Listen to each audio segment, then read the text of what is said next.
Okay, I see various friends. Oh, so nice to see all of you. I hope you are well on this day. Those our brethren in India aren't so well on this day because they got total chaos there. Total chaos. I think in Mayapur, 1,000 devotees probably have COVID. So odd times. We just had our Bhaktivedanta Institute meeting yesterday, and we're thinking of putting on a panel about vaccines. Some people who are all professionals and probably have somebody in favor, somebody against. Just to reveal personally, I've read 100 papers on it. I'm vaccinated, and I'm darn glad I did, but others feel differently. So we may do something like that just as a piece of news. Okay, we'll begin. Om Namo Bhagavate Vasudevaya.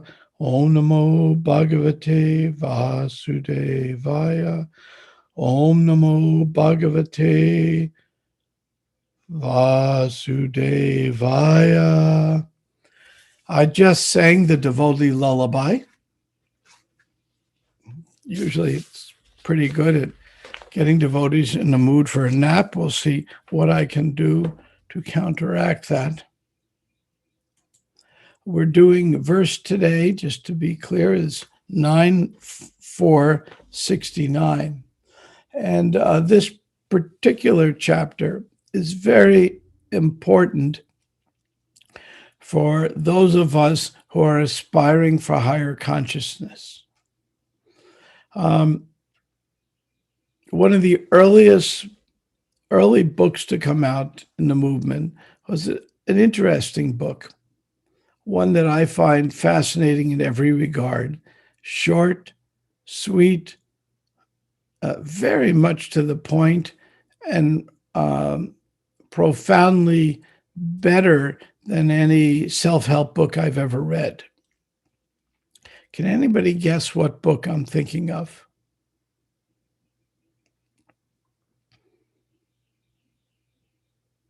Anybody want to take a guess? How about the Bhagavad Gita?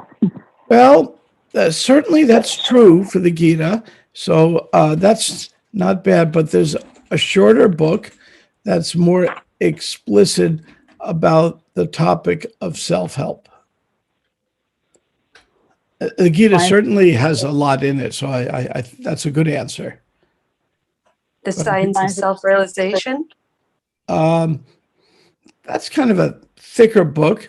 It does have some really good self-help chapters in it. Yes, Gaur Kumar guessed Nectar of Instruction. So they're all good answers.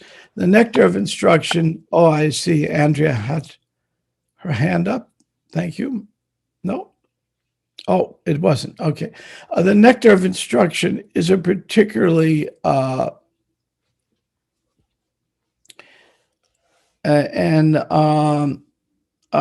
it's a particularly important book because it's an internal book for devotees. It's teaching us how to deal with each other, what to do, how to have good relations. And the verse we're going to read is about good relations. Ultimately, we have an enemy. And there was an old comic strip in America I've quoted from before, quote again, called Pogo. And in it, he had a saying, a very profound saying. It is, I have met the enemy. It is us. We're the enemy. And our own mind can often be the enemy. And the Nectar of Instruction deals with a particular enemy.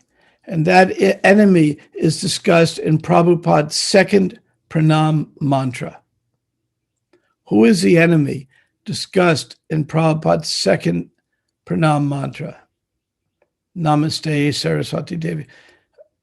Who's the enemy discussed? Impersonalism and voidism? Yes, impersonalism and voidism. And now combine these two. What's the biggest enemy of that we have? It's ourselves. And what's the biggest enemy within ourselves? Impersonalism. We combine these two sayings. The enemy is our own mind, and the impersonalism and voidism are there. So impersonalism means I do not care about my relationships with others. Why? Because I am so important. As the Gita says, so much do I have today, so much will I have tomorrow. So I don't care about my relationship with others. The only thing I care about is three people. Who are the three people I care about?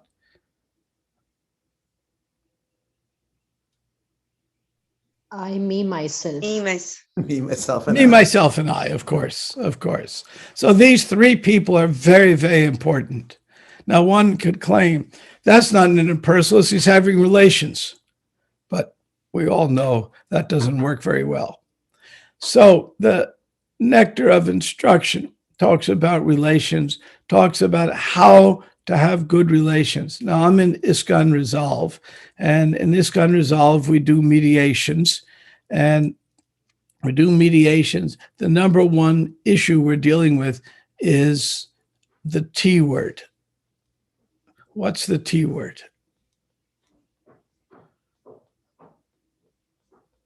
In relations. The T word. What is the T word? Trust? Trust. Absolutely. Trust is the T word. So we're dealing, the only reason ISKCON Resolve exists is because people lose trust in each other. It's very easy to lose trust. You just, you take a teacup. Here, I have my teacup, and I drop it, and in a moment, it's smashed. Now, I've mentioned before what the Japanese do when they drop their teacups. The Japanese are really into their teacups big time, though I don't think they call them China cups in Japan. But anyway, they're really into their teacups. And when a teacup drops, a traditional family will glue it together with an epoxy. Very time consuming because the epoxy is bedded with gold. It's embedded with gold. And then when that's put together, it takes a moment to break, takes a long time to piece together a cup in some dozens of pieces. So they glue it together. And that cup then is more valuable than before it broke. It's stronger because it's embedded with epoxy and it has gold in it. It's a very valuable cup then. So they use that as a metaphor for relationships. That when relationships break, they break very easily. Trust is lost in a moment. To bring it back takes hard work. Nectar of Instruction tells you how to do that hard work. And then when you do, the relationship is more valuable than before it broke. So that's a prelude into the verse that we're dealing with today. So without further ado, we'll get to the verse 9.469. I'm going to ask someone to chant the verse and read the verse and then read the purport, because sometimes my voice wears out. Who would like to be my reader today? Do we have any volunteers? Hey, somebody volunteer. You hate for me to call on you. That embarrassed the hell out of you. Do we have one volunteer? Going once. Yes, okay. You're the volunteer. We have a volunteer. I'm sorry, Prabhu, can you remind me what verse we're up to? Yeah, sure. It is chapter 9. Mm-hmm. Canto 9, chapter 4, verse 69. beginning Upayam Katayish Yami. Oh, I just realized I volunteered to read the Sanskrit. Oh, goodness. You want someone else to do? I don't No, want to put you on the spot. I mean, my Sanskrit expert is making breakfast, so I will have to do. Okay. Upayam kathayishyami tava viprashrinu swatat ayam hi atma vicharaste yatastam yahima shiram dadushu prahitam tejaha prahartu kurutesh shri shivam. Word by word too. No, we'll skip that because there's generally a shorter class. O Brahmana, let me now advise you for your own protection. Please hear from me. By offending Maharaj Ambarisha, you have acted with self-envy. Therefore, you should go to him immediately without a moment's delay.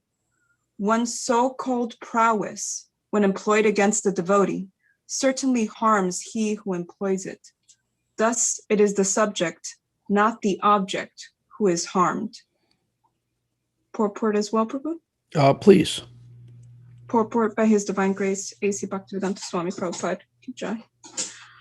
A Vaishnava is always an object of envy for non-devotees, even when the non-devotee happens to be his father. To give a practical example, Hiranyakashipu was envious of Prahlad Maharaj, but this envy of the devotee was harmful to Hiranyakashipu, not to Prahlad. Every action taken by Hiranyakashipu against his son, Prahlad Maharaj, was taken very seriously by the Supreme Personality of Godhead. And thus, when Hiranyakashipu was on the verge of killing Prahlad, the Lord personally appeared and killed Hiranyakashipu. Service to a Vaishnava gradually accumulates and becomes an asset for the devotee. Similarly, harmful activities directed against the devotee gradually become the ultimate cause of the performer's fall down. Even such a great Brahmana and mystic yogi as Durvasa was in a most dangerous situation because of his offense at the lotus feet of Maharaj Ambarish, a pure devotee. Okay, thank you very much. You read very beautifully. You're a good reader. You could do audiobooks. Okay, I'm looking up a verse here for a moment. I forgot to pull up.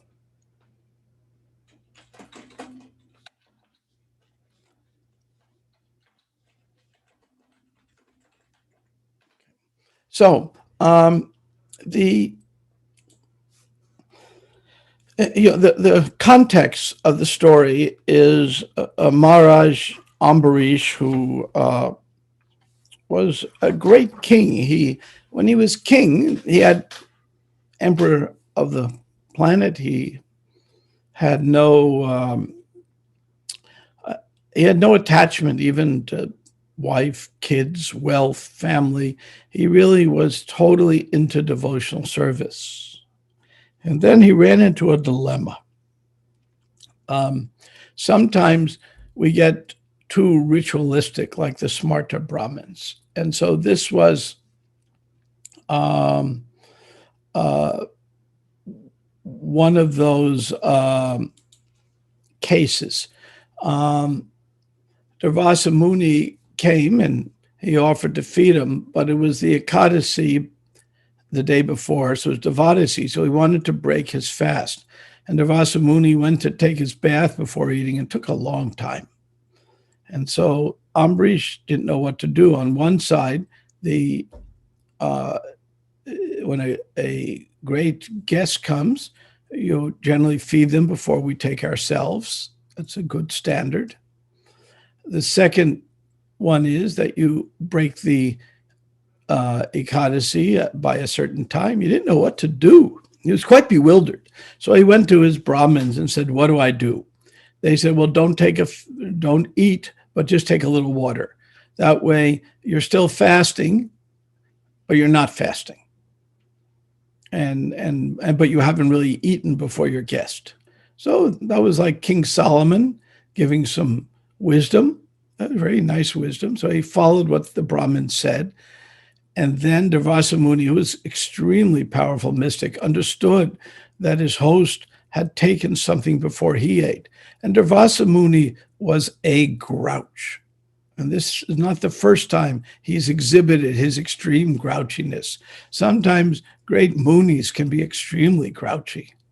I mean, I know some devotees in the movement who are really great sadhus, but boy, are they a grouch.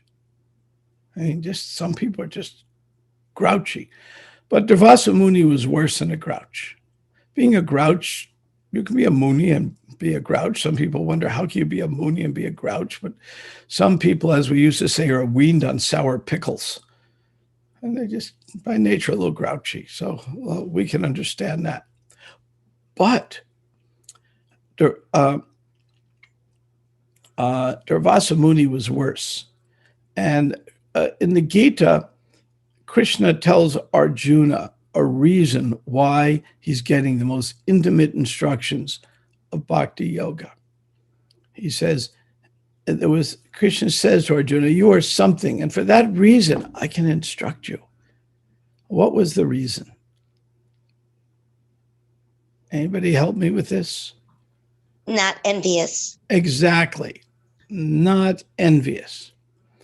So he wasn't envious, and therefore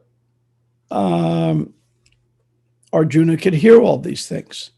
Now, if I'm envious, envy is the most dangerous emotion we could have. Anger will dissipate. You can get angry.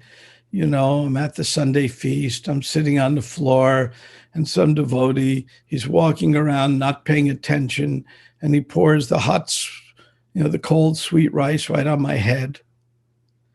And then he turns to me after he does it. He says, oh my, look at that. Who can lick it up? And by the way, Prabhu, that's your karma. The sweet rice ended up on your head. Now, naturally, in a case like that, we might get a little angry. I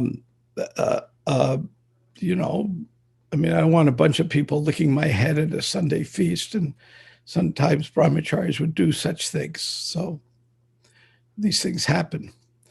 You've been in the movement 50 years, like me, you've seen anything weird that can happen will happen. It's kind of like a Murphy's Law kind of approach to things. So this, so getting angry can happen, but a minute later, I'm not angry. But we get angry generally because we see injustice. When things aren't fair, we have a natural sense of getting angry. We see in America, there's a large Black Lives Matter movement because people in the Black community felt there was something unfair in that if a white guy is driving and he has an air freshener hanging from his window, nobody's going to pull him over. And if a Black guy is driving and he has an air freshener, somebody's going to pull him over. And it's a complex issue.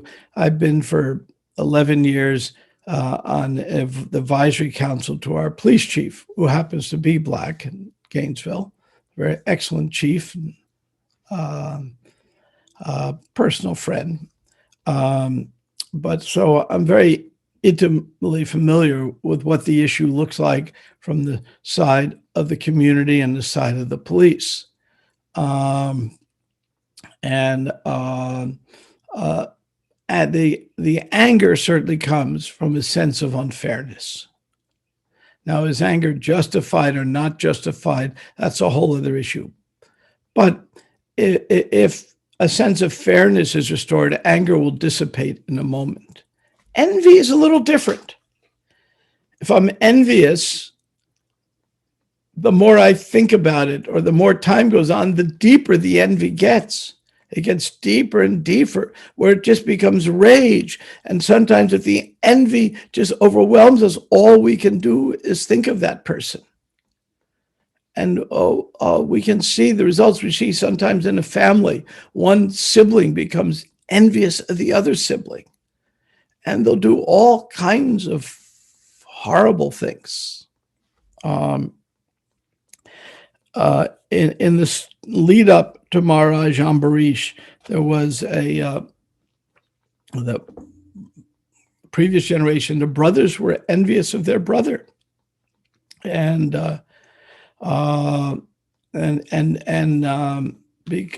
because of that, they put their brother in a very difficult position, and that envy can know no bounds. Envy is our biggest enemy after lust, and lust is so connected with envy, because lust means I am the center, I am the most important person. So for a devotee, for one who's trying to, and by devotee I mean anybody who's trying to raise their consciousness, one of the most important things we can ever do is try to cut our envy. And any of us who say we have no envy is not very self-aware, because it's what keeps us in this world. So how do we get rid of envy? And getting rid of envy is what's discussed in this verse. So this is a very useful, practical verse, not just a story of a Sudarshan chakra chasing somebody. Now, Sudarshan chakra, when it's chasing you, that's not an ordinary thing. Sudarshan, there's a television station in India, I think it's called Duo Darshan, is that correct? Something like that. So what does darshan mean? Vision. And Su is good. So it means, Prabhupada translates it at one point as auspicious vision. And the Sudarshan chakra is described as the actual glance of Lord Vishnu. So the power of the Sudarshan chakra is way beyond anything that we know. And in this story, briefly, Durvasa Muni kind of cursed Ambarish, and it backfired on him. And Ambarish didn't take the curse seriously, but Lord Vishnu did, and he sent his Sudarshan chakra, and Durvasa Muni was so powerful, he went to Brahma's planet, went to Shiva's planet, and the Sudarshan chakra is chasing him. Finally, so powerful, he actually went to Vaikuntha, Narayan's planet. And then Narayan instructed him, there's only one way out of this. I can't even help you, though it happens to be my Sudarshan chakra, but I can't even help you. The only thing that can help you is get the mercy of the Vaishnava. So when we're envious, I remember years and years ago, I was at a class in Miami in the 80s, and sometimes you hear a class and you just remember it. And this class was given by Rameshwar, who speaks at the Bhakti Center, at least pre-COVID, quite regularly. And Rameshwar was, that time, one of the biggest leaders in the movement. Head of the BBT, GBC, so many posts. And Rameshwar gave a class talking about envy, and it really struck me for two reasons. One, like everyone, I thought, well, I'm not envious, that's the other people. And I understood that that's not the case, that there's some envy. And the second thing is, he said the simple, obvious, and only way to get rid of envy. Ooh, not one that I wanted to hear. So let us pretend I am very envious of Henry. After all, well, he doesn't have more hair, but he's more handsome. He's hangs around with the best of devotees all the time. And he goes on morning walks with Braja Bihari all the time and hangs out with all these people. And Yamuna lived in his house for a year or two, and Tamak Krishna Maharaj stayed in his house. And Bhakti True Swami would stay there all the time. And I'm thinking, he gets all this. I'm envious. I am. Why can't I have this? After all, I'm quite wonderful. Why can't I have it? What am I to do if I feel those thoughts arising in me? What am I supposed to do? And Rameshwar said in the class what to do. Can someone tell me, what do I do when I feel that way? I mean, let me put out some options. One thing I can do is I can go and hurt him. When I was a nasty 10 or 12-year-old, there was a neighbor who I didn't like I don't even know why. So this is horrible what I did, but it's like envy. And instead of going over to him say, hey, can I take out your garbage, older person, or do something? I scooped up a bag of dog poop, put it in a paper bag, covered it with lighter fluid, put it on their front porch, lit it, hid behind a bush, rang their doorbell, and watched them stamp out the fire. A horrible thing. I actually did something like that. I just can't believe I was kind of a rascal at that age. And I could have gone and said, can I do something for you? And they would have become like that Chinese cup, whatever reason I didn't like them. Maybe they were mean or said something nasty to me. But my heart then became envious and acted inappropriately. So if I was envious, if I'm envious of Henry, let's say, what can I do? Somebody help me out. Otherwise, I might be lighting a bag of something on Henry's front porch tomorrow. That was such a good trick. But actually, even before you said that story, I was thinking that you could find a way to be of service to that person. Another thing I was thinking was try and think of some positive qualities about that person. You said the two best answers there are. The first thing I do if I feel envious, especially among devotees, is try to offer some service. Prabhu, can I clean the sweet rice off your head I just dropped? We offer some service, not telling them it's their karma. So that's most helpful. And what was the second thing you said? Repeat that, please. That you can try to think of some positive qualities about the person. How many? I give you, there's a number.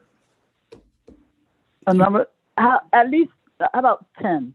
Well, that's good. Bhakti Siddhanta said, I believe it was, before you criticize someone, say 5 nice things about them. You say 5 nice things. So and sometimes for the sake of management, we have to criticize others. It's just the nature of things. One devotee was telling me this story. A very intelligent, scholarly devotee was going to become a ship captain, like on Yaladuta in Bengal. And Tamal Krishna Maharaj was staying at his house and convinced him to become a scholar. And he went and got his PhD on Bhaktivinoda Thakur. And then when Tamal Krishna was visiting, Tamal Krishna Maharaj said to him, now, well, he was ready to get initiated. So at his own house, Tamal Krishna initiated him. And everything was very friendly. Then right after initiation, Tamal Krishna Maharaj calls him in, says, look at my bathroom. There's mold in it. Now, if you're in Calcutta, and I lived in Calcutta, it's hard to find any place without mold. It's, it's sea level, it's humid, and it's India. So he said, I want you to scrub it. And he chastised him severely. And he made him, here he is, just became a devotee. He's from, it's his own home that TKG staying in. There are servants in the home. And he makes, you might say, the master of the home go and scrub the bathroom himself. And he made him do it for an hour. Scrub it and scrub it and scrub it. And then later on, Tamal Krishna Maharaj said to him, he came that night and he says, I apologize that I put you through that. But our relationship changed now when I became your spiritual master. And we had to get to a new level of seriousness. So I have to put you through this. And he explained it to him. And Prabhupada also did that. Sometimes he'd be heavy and then he would just explain that that's his duty to do it. And it was not done out of any negative emotion, but it was a duty. And this devotee was so impacted by what TKG said to him.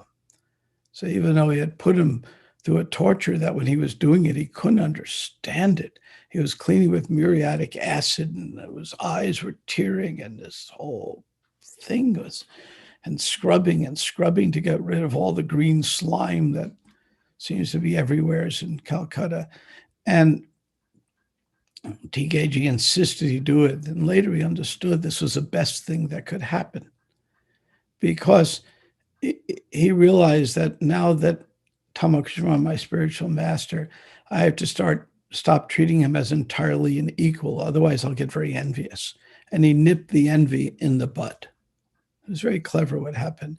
And as Henry knows, TKG was, unfortunately, he left us, but he was super expert at this, one of the most expert at this than anybody I know. And he was also, he was, as we say, bittersweet. Could be so the heaviest and the sweetest. So it's a matter of us getting rid of our envy. So in this particular story, to pull us back to the verse, here we have a case of Hiranyakasipu in the purport. He was envious of his son. He wanted to, Hiranyakasipu was envious of Prahlad. But this envy of devotee was harmful to Hiranyakasipu, not to Prahlad. Now, can you think of someone who is a great acharya in our line, who was a great translator of books, and who had a son who was envious? Great acharya, wonderful acharya, the best of acharyas. I knew him. Srila Prabhupada? Yes, Prabhupada. And after Prabhupada passed on, his oldest son sued ISKCON. And now his younger son, Vrindavan, was always favorable. In fact, when Prabhupada went off to America in the Jaladuta, that was the only relative to greet him in Calcutta, though the family was in that area. He was the only one. Of course, his wife wouldn't go because he was a Swami, but Vrindavan sold Prabhupada's books and was very favorable. But his first son was kind of envious. So his first son went to court and declared, my father really wasn't a sannyas for whatever silly technical reason he made up. I don't know what he made up, but something. Therefore, the right of inheritance applies, and all the copyrights of my father's books belong to me. And therefore, all the profits in the BBT are mine, and the temples that were built from the profits are mine. And basically, I own everything in ISKCON. That was a lawsuit. And it went on for years and years. Obviously, we won the suit. But this is the case of a son being envious of a father, and we have the case of Hiranyakasipu, the father being envious of the son. So we see how dangerous this is. It's not like anger that usually dissipates quickly. So, Prabhupada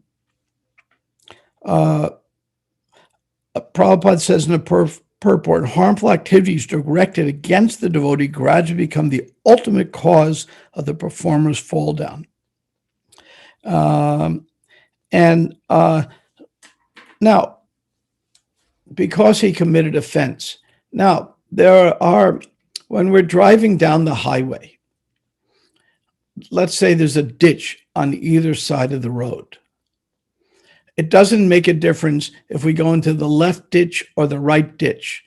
We're still in a ditch. So there are two ditches here to avoid.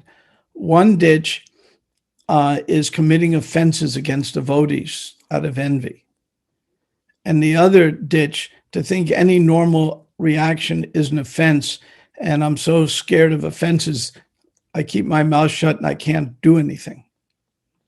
When we're talking about offenses here, we're not talking about I stepped on somebody's toe accidentally, or I did this, or, I took a little more maha than I was supposed to, or, we're not talking about these kind of things. We're talking about serious offenses, and we all should know what that means. Sometimes I've seen devotees don't care at all about committing offenses, and when I watch it happen, it's as if I'm a fortune teller, and I'm looking in my crystal ball, and I know what's going to happen to them, and it's so unpleasant. I feel so sad. So, on the other hand, I've seen devotees and those in other spiritual traditions who understand the danger of offense be so scared of offense that they're powerless and they become frozen and can't do anything. Offenses doesn't mean, as Krishna describes in the Gita, some accidental activity. It means those things that come from envy in the heart. And one of the offenses that's the most serious offense is what's and when we're chanting the holy name, what's the most serious offense we can do? It's the first offense. Checking Facebook. Well, that is an offense.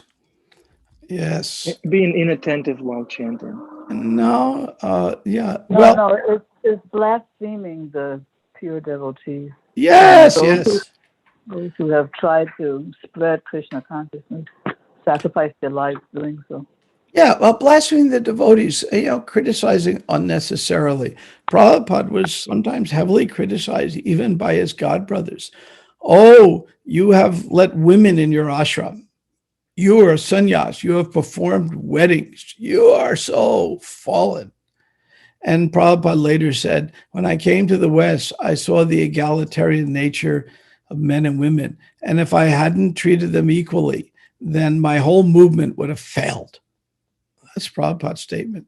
Because Prabhupada saw the important thing was spreading Krishna consciousness. He came from conservative society that had a greater separation. When he went to the West, there was less, so he opened up Brahma Tirtha ashrams and followed the example of his guru and he said, in the West, people are more equal.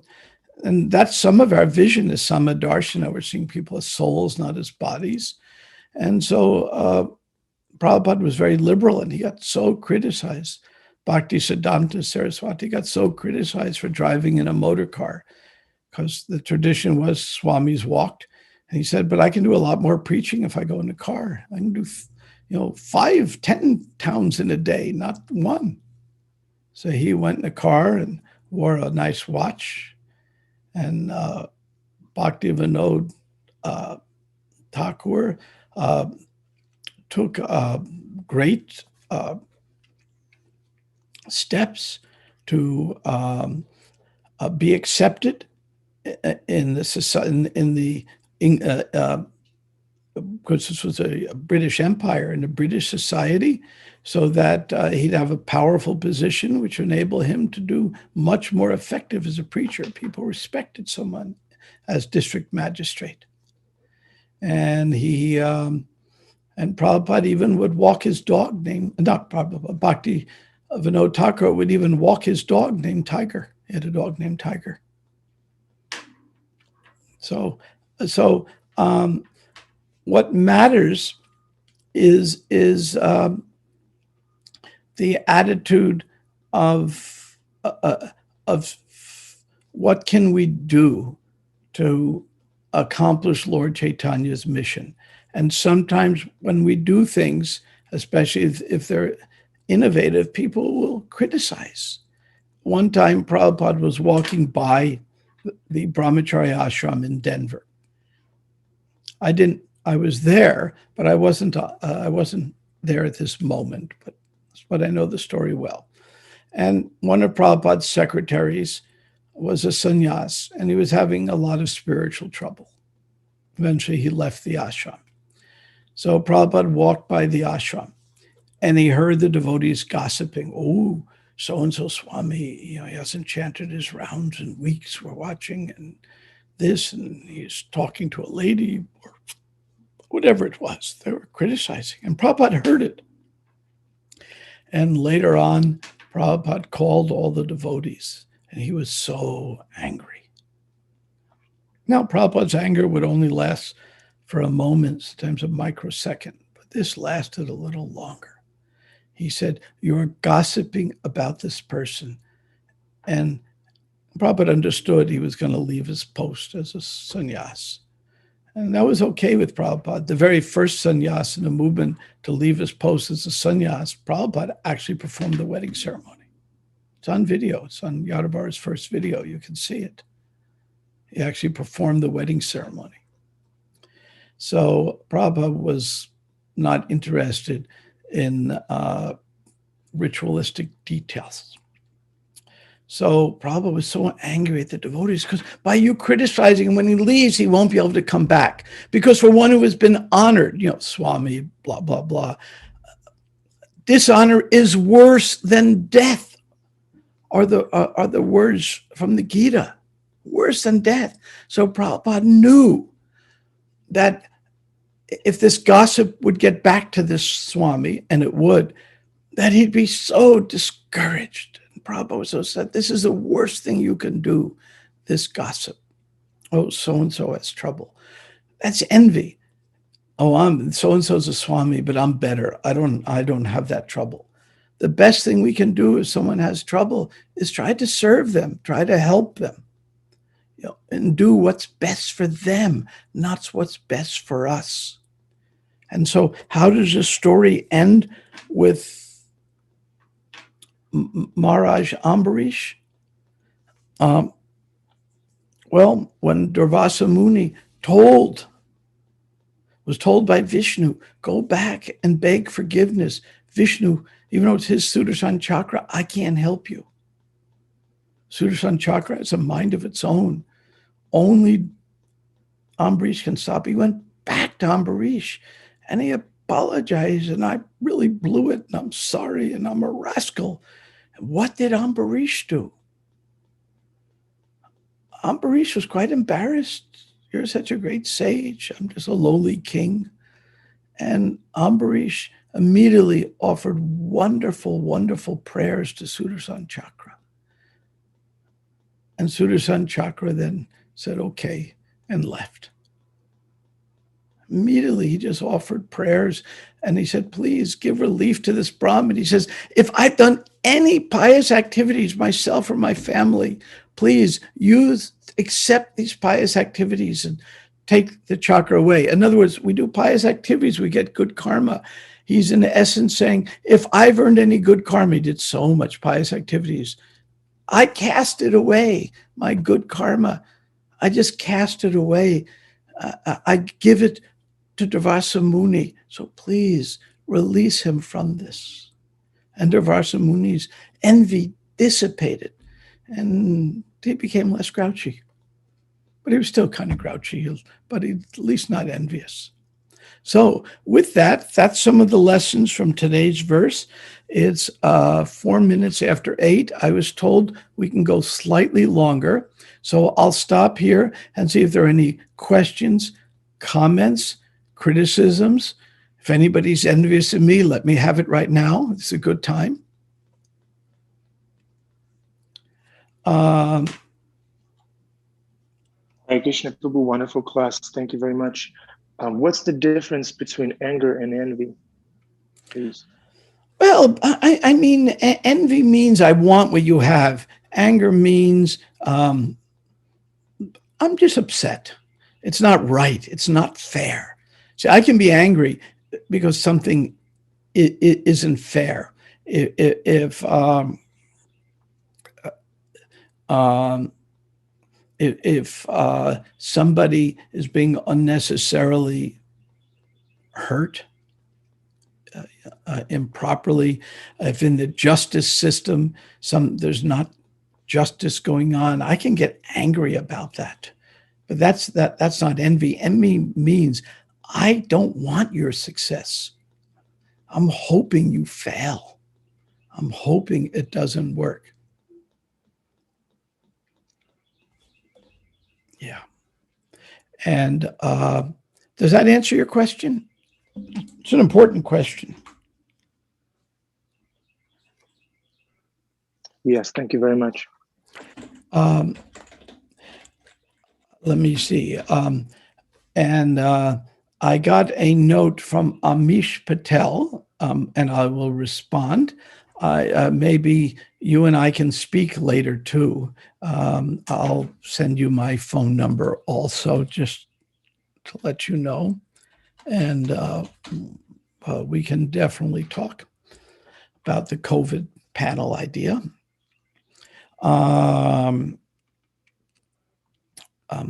I will say that just for the record, some people have their concerns. I spent many hours last night. I had a dear friend of mine who's one of the #1 doctors at the teaching hospital in town came over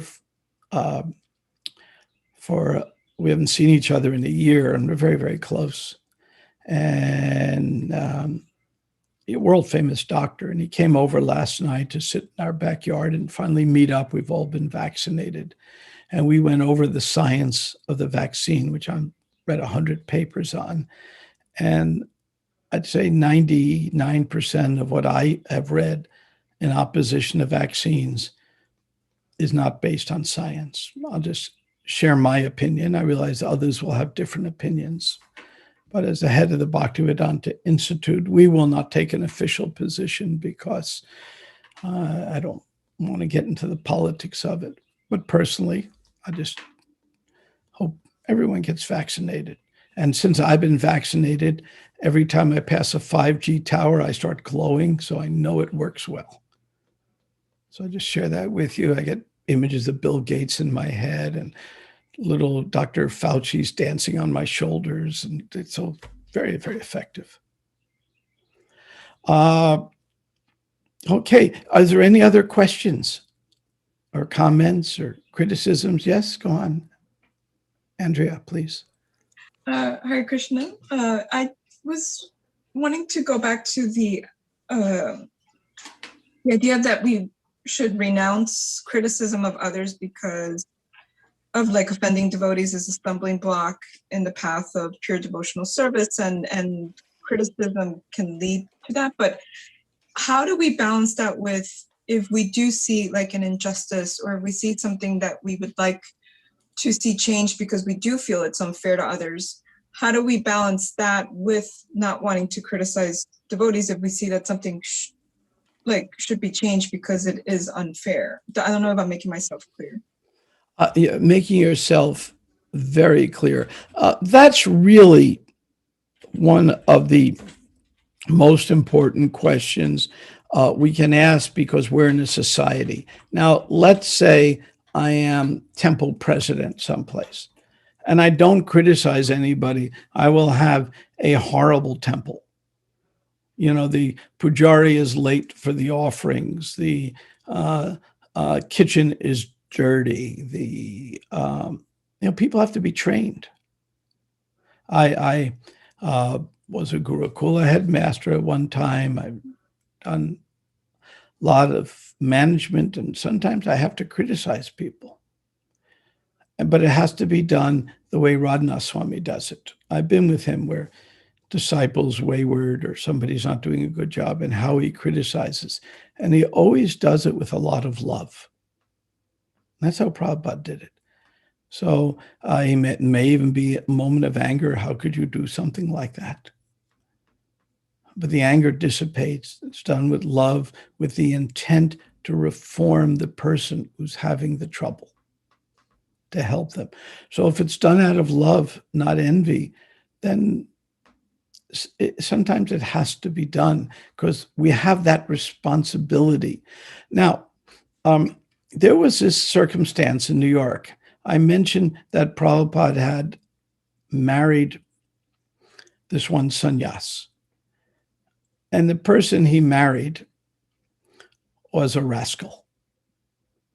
And she had claimed to be heir of the Toyota family, but she wasn't. And she became the queen of the New York Temple in the 70s.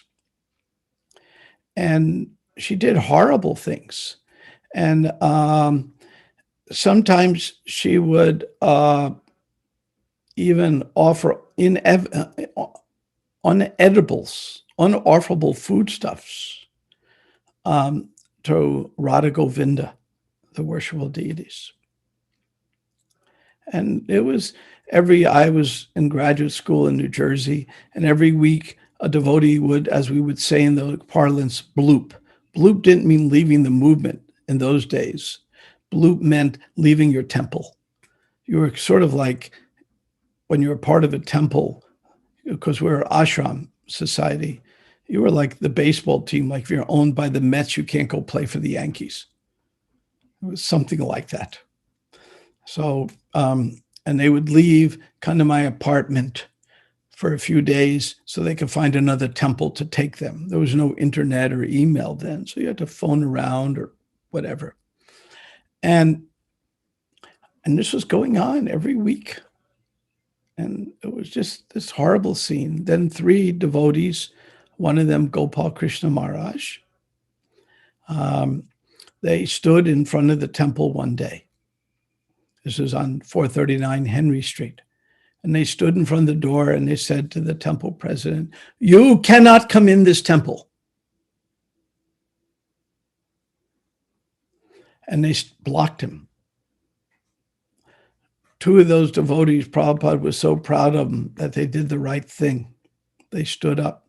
That Prabhupada made them GBC men, including Gopal Krishna Maharaj, who was a Grahasta then.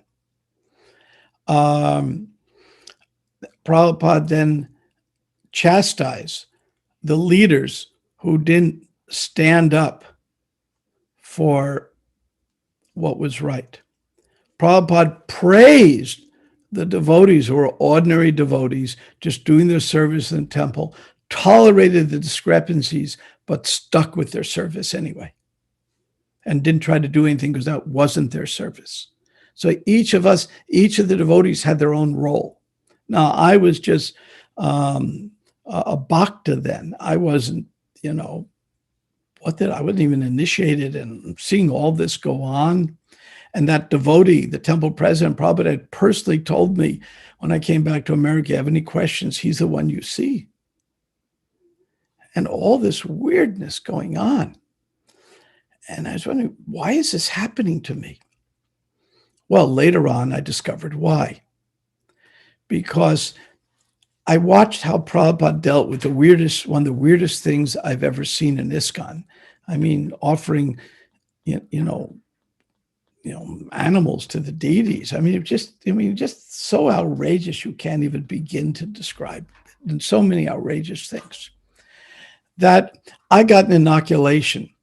And I don't know how long the COVID inoculation lasts, but I know when I had smallpox as a child, for the rest of my life, I'm not going to get smallpox. It's that effective. Smallpox, as an aside, is the oldest vaccine that we know of. It was invented during the Revolutionary War in America. That was the first vaccine. So the smallpox vaccine, there's a whole fascinating story on that. So I know my whole life I won't get smallpox. I may get COVID, maybe a year from now it doesn't work. Nobody knows. But I'm not going to get smallpox this life. Similarly, after I got the vaccine of watching how Prabhupada dealt with the weirdest thing I could see, whatever weirdness I faced for the next half century in ISKCON, it would never disturb my faith. And I do ISKCON Resolve. Remember, ISKCON Resolve, we are the portable toilet of ISKCON. We are the toilet. We get the worst of the worst. and the fights and the most difficult of circumstances. And I could never have done the service I'm doing now if I hadn't gotten that inoculation over this incident back in the mid-70s in New York. It was a great inoculation for me. So to answer your specific question, those devotees who were not empowered to be in management, they stuck with their service anyway and just tolerated. Those devotees who were in a management position and didn't do something because it was wrong, Prabhupada chastised them. Those devotees who were in a management position or leaders and did something, Prabhupada greatly praised them and even made them GBC men. So you see, everyone was dealt with differently according to their particular position. So one man's food might be another man's poison. So if some devotee sees a discrepancy in the temple, my temple president, he's wonderful, he's great, but every morning I smell alcohol on his breath. That's happened. I know one temple president, he was sick. So he went to an Ayurvedic doctor. The Ayurvedic doctor gave him the herbs to take. And the herbs were dissolved in alcohol. Basically, it was herbs and vodka. Because many Ayurvedic medicines are a tincture, which is alcohol. And he became an alcoholic from Ayurvedic medicine. I know another senior devotee who now he's detoxing. He took also Ayurvedic medicine, but now he has the highest level of lead poisoning his doctor has ever seen. So we have to be careful of these things. Some Ayurvedic is very good, and some of it we do have to wonder. And in this, so let's say the temple president, he has alcohol on his breath, and I'm an ordinary devotee. When I'm going to march up to him and say in front of the whole temple, "You're a nonsense, get out of here." Yeah, no. But if I'm another leader in the temple, I'm going to confront him about it privately or talk to his mentor or his guru or GBC and say, "Ooh, we have a problem." I do it confidentially. I don't do it publicly. And so I do it. And if I'm an ordinary devotee, I go to my leaders and say, "I think we have a problem. I just want you to be aware of that." And then I tolerate and let the leaders do what they're supposed to do. That's Prabhupada's system with a lot of checks and balances, like the American government has a checks and balance. We have the courts and the dysfunctional Congress and sometimes dysfunctional president and sometimes dysfunctional courts, but there's a checks and balance so no one gets too powerful. So Prabhupada very intelligently has it. We have leaders and we have mentors and we have GBC and Prabhupada's system. And if you disagree with even the GBC is making big mistakes, I would say you should privately go to the neighboring GBC and say, "Look, this is not right." And eventually, I've never seen Krishna not rectify things. When I was in New York, it was a nightmare. And then one day, the nightmare was over.